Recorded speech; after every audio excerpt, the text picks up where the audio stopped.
Hello everyone, GoldenNova here. One of my favorite releases each year are the deck build packs, 60 card sets that introduce 3 new archetypes with reprints honed to a razor's edge to support them. The quality of these new archetypes range from pack filler to format warping juggernauts, but no matter where they fall on the power scale, they always provide interesting takes on existing mechanics or chart a new course all their own. And Tactical Masters is looking to continue that trend with their first revealed archetype. While the set isn't due for a full release in the OCG until the middle of March, one of them has, I believe, had all of their cards revealed, and thus it's prime time to talk about the Tactical RPG Go-Getters. We're gonna review our units, walk you through how this deck's unique movement mechanics actually work, then see if there are any mercenaries we can bring in to supplement our forces. It's time to vie for victory with Valiants.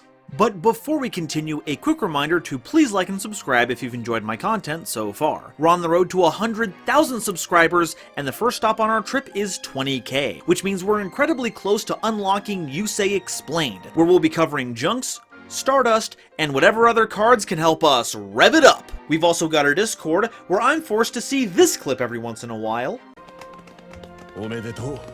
You can also follow me on Twitch, where you can join me for viewer duels and progression pulls, and don't forget about my Patreon, where you can gain access to my videos early, reach some of these milestones, as well as helping to determine which explained videos I make. Thank you all so much for watching, and now, back to the video. So, what's the deal with Valiants?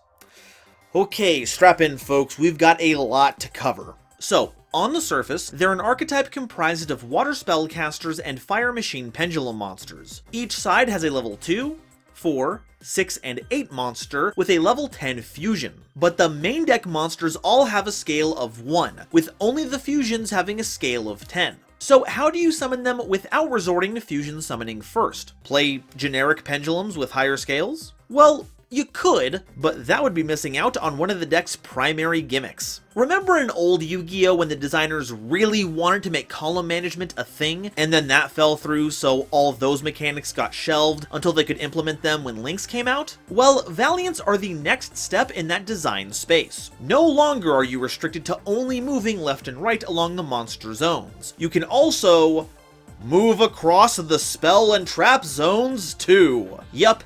Each of our monsters has an effect that can special summon themselves from your pendulum zones into your main monster zone of the same column. At that point, you want to start moving your monsters closer to the center to make room for more Valiants to be summoned, gaining effects each time they move. There's also a variety of effects that move monsters back into both players' spell and trap zones, as well as summoning them back, making full use of every square on the battlefield. This, along with a number of visual motifs, makes it feel less like you're playing Yu-Gi-Oh! And more like a strategy game, with each zone on the field representing a square your unit would travel across. There's also the implication that the pendulum zones are a spawn point for your units, which is usually more associated with real-time strategy games, but no matter what the influence, you're in for a heck of a time getting used to the new mechanics. Before we dive in, all the pendulum monsters share one of 2 effects, regardless of their type and attribute. The level 2 and 4s can be summoned from your pendulum zone to its associated main monster zone, no problem, but it does apply a restriction for the rest of the turn, keeping you from special summoning anything for the rest of the turn except more Valiants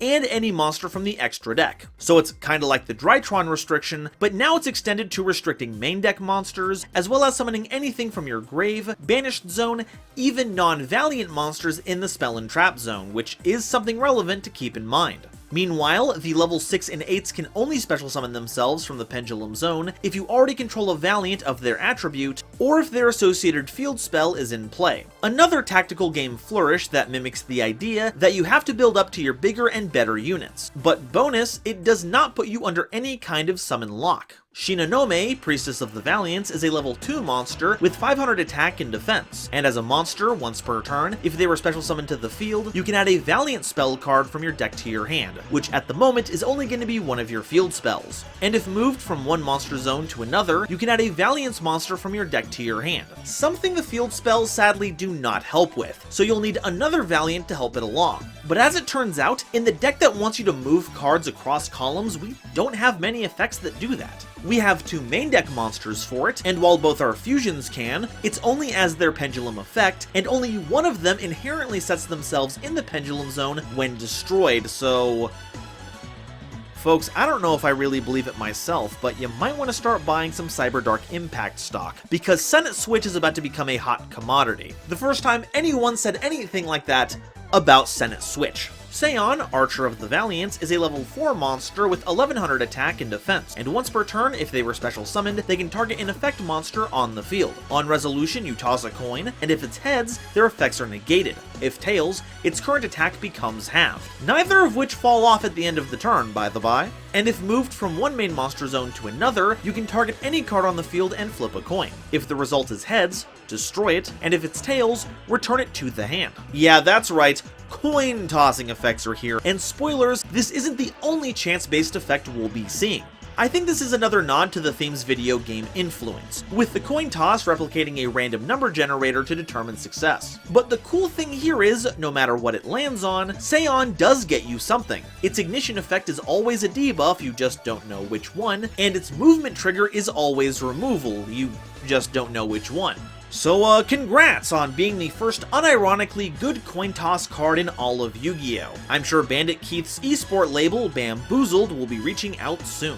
Nezuki, Ninja of the Valiants, is a level 6 monster with 1800 attack and defense, and once per turn, they can target another monster in the main monster zone and move it to an adjacent monster zone. And if Nezuki is moved from one monster zone to another, you can target a Valiants monster in your spell and trap zone and special summon it. We haven't gotten to him yet, but down the line, we will have effects that end up putting our Valiants in the spell and trap zone. So Nezuki is here to make sure they get woken up from their nap so they can rejoin the fight. But I am kinda disappointed that they locked it into only working with Valiant monster cards, because it would have been really funny to explore the Valiants Crystal Beast mashup deck. Oh well. Hojo, Warrior of the okay, now you're just being obstinate. Why is the Warrior of the Valiants a spellcaster? Come on! Anyway, they're a level 8 monster with 1900 attack and defense, and they can target a face-up card in the spell and trap zone and return it to the hand. And since it doesn't specify, it can be yours or your opponent's. And if moved from one monster zone to another, you can fusion summon a Valiant's fusion monster from your extra deck, using monsters from your hand or field as fusion material, as well as cards in your pendulum zone. So if you have material in your hand that you'd rather have sent to the face-up extra deck, you can play them in your pendulum zone first to make that happen. It also doesn't require you to use itself as material, and while keeping a 1900 attack body on board doesn't seem like a huge priority, it is level 8, which can make for some great material for extra deck summons. They're also giving Raphael, Champion for Hire, a run for their money in the most daddy Yu-Gi-Oh card ever printed category, and if that's not impressive, I don't know what is. Okay, we've covered our water spellcasters, now it's time for the fire machines. Valiant's Buster Baron is a level 2 monster with 800 attack and defense, and once per turn, if you control this special summoning card, you can target another Valiant's monster in your main monster zone and move it to an adjacent main monster zone. And if moved from one main monster zone to another, you can target a card in your pendulum zone and place it face up in an adjacent spell and trap zone as a continuous spell. Baron is easily one of the most important cards in our deck, because while Nezuki can also move your monsters, Baron is the only one that doesn't need a setup. It also helps to move cards out of your pendulum zone if you're having problems getting your monsters out of them. If for some reason you've got your level 6s and 8s stuck, Baron's moving effect can slide them over to the spell and trap zone to be summoned by Nezuki's movement effect. And just like that, your spawn point is open. So I think Baron and Ray will have a lot to talk about next time they meet to discuss how they mobilize. Valiant's Voltage Viscount is a level 4 monster with 1400 attack and defense. And once per turn, while you control this special summoned monster, you can place a Valiant's Pendulum monster from your face-up extra deck to your spell and trap zone as a continuous spell, making it a monster reborn with extra steps. And if moved from one monster zone to another, you can place a face-up Valiant's Pendulum monster from your extra deck to your Pendulum zone, which is like Monster Reborn with no steps if that Valiant can use their own special summoning effect. Basically, Voltage is here to load up our back row to keep your battlefield charged up. Valiant's Mad Marquis is a level 6 monster with 1700 attack and defense, and during your main phase, you can roll a 6-sided dice. Yes, this is happening, we're doing more chance mechanics. You excavate cards from the top of your deck equal to the result, and if you do, add one of those excavated Valiant's cards to your hand, also shuffle the rest into your deck. And if moved from one monster zone to another, you can roll a 6-sided die, and if the result is 2, 3, 4, or 5, you can special summon any monster card from your spell and trap zone to your main monster zone in its same column. I'm having a hard time figuring out if this is worse or better than Seon. The Archer always gets a cool effect, but it only ever affects your opponent. Meanwhile, the Gundam version of Morphtronic Cellfawn can whiff, but actually advances your game plan.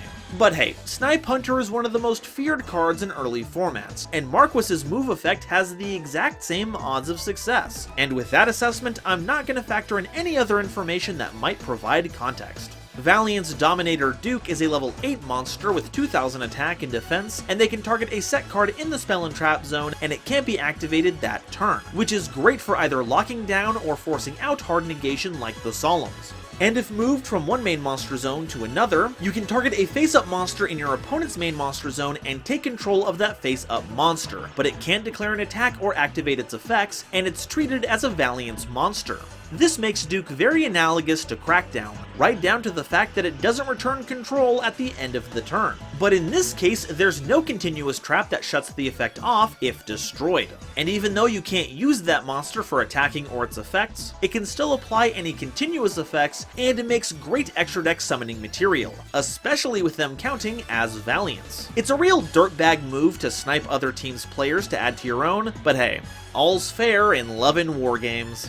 And now it's time to put those new recruits to good use, because it's time for our fusion monsters. Valiant's Assemble Momonaka is a level 10 water spellcaster fusion pendulum monster with 2800 attack and defense and a scale of 10, requiring 3 Valiant's monsters as material. While in the pendulum zone during your main phase, you can activate one of 2 effects. Special summon this card from your main monster zone in this card's column, or move any monster in your main monster zone to an adjacent monster zone. So not only are they excellent at redeploying themselves after being destroyed and placed in the pendulum zone, they can also facilitate all of your troops' movements. And as a monster during either player's main phase as a quick effect, you can target an effect monster in your opponent's main monster zone and place that opponent's monster face up in their spell and trap zone in that monster's column as a continuous spell. And if there was already a card in that column, it gets destroyed. And if that card was a monster card, your opponent loses life points equal to that monster card's attack. That's so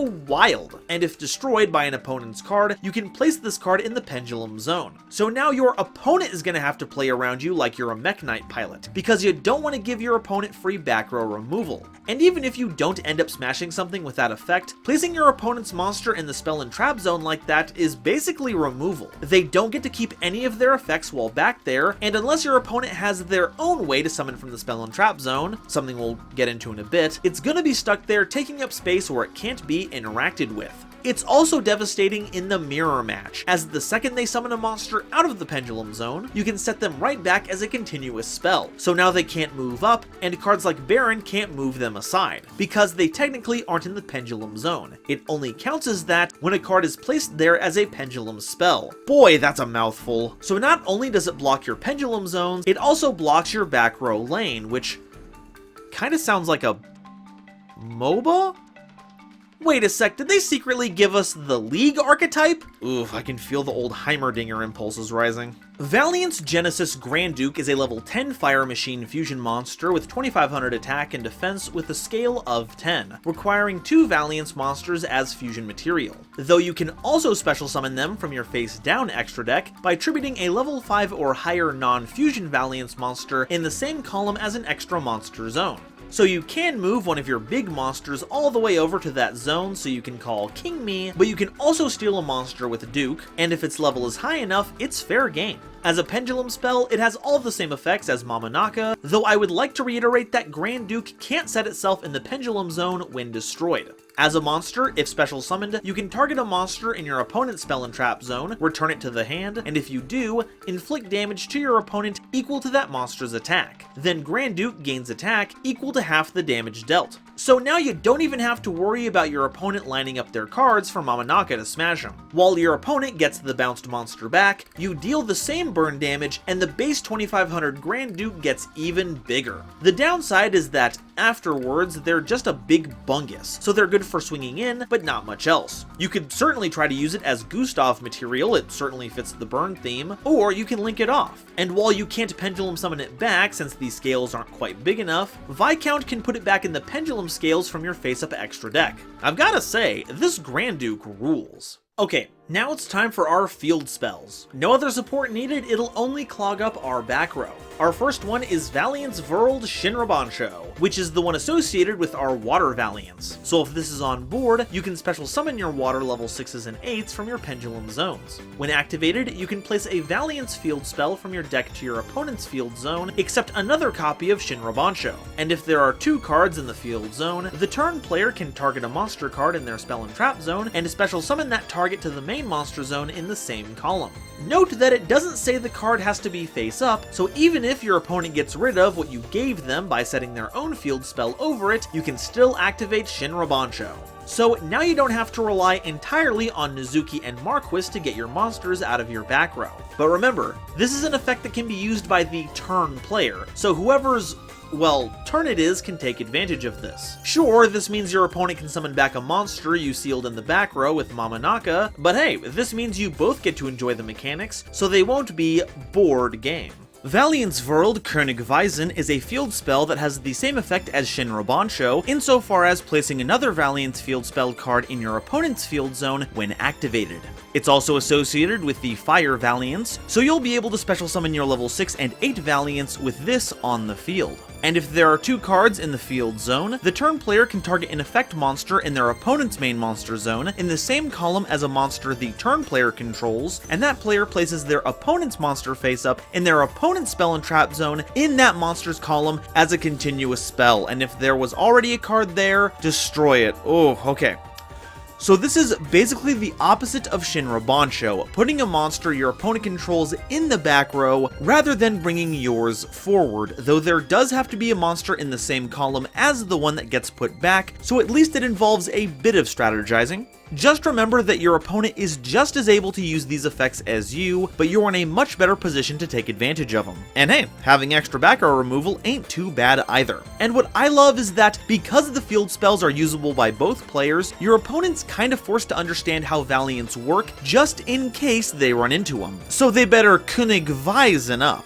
Okay, so that's all the Valiants cards, but what do we do with them? Well, Control feels like the way to go here. We have a lot of weird tricks that can keep your opponent's monsters locked in the back row, as well as Seon messing with their cards in other ways, but because of the way our mechanics work, we can't really play more than maybe a single long-lasting back row right in the center zone. We'll also need something to help out with the beatdown, because unless they're a fusion monster, our attack power is very low. So we'll need to manage our movement so we can get the most out of our Valiants before folding them into powerful Link monsters, then using those Link arrows and pendulum scales to mount a massive Zerg rush. So what can we play to help them out? Well, one of the biggest hurdles is our lack of good scales. While we can summon them with their inherent effects, it would be much faster if we could turbo them out of our hand and extra deck. But while our fusion scales are 10, we don't really need to have them that high. 9 is perfectly suitable for our level 8s, which makes this the perfect deck to leverage the martial arts spirit pendulum monsters. That's right, we've got spirits that can be special summoned, but most importantly, bounce back to your hand from your pendulum scales after you pendulum summon. How rad is that? They've also got some pretty decent removal effects, getting rid of cards in the outermost zones on normal summon. Even Sumo Spirit, the scale 1,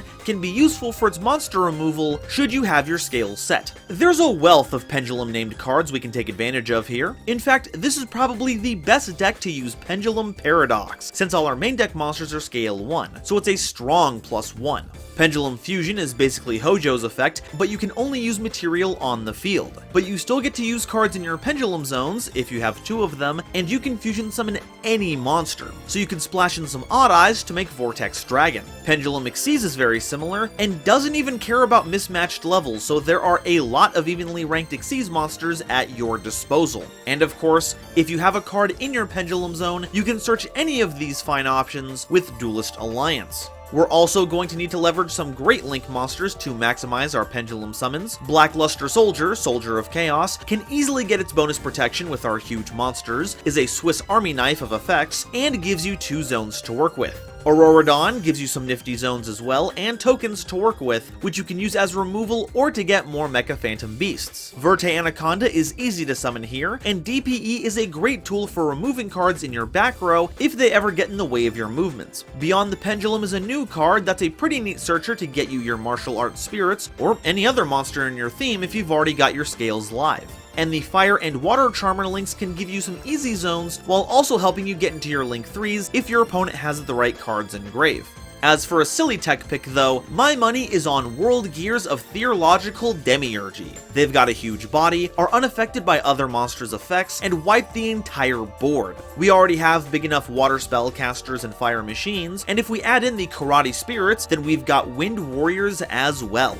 And that's all I've got to say about Valiants. They're a hoot and a half, and there's a lot to learn about them, but I still think there's a ways to go before they can rival the power of decks that actually play Yu-Gi-Oh! But learning them is a rewarding experience, and if you ever want to get away from the world of meta, this archetype's a surefire way to get you off the grid.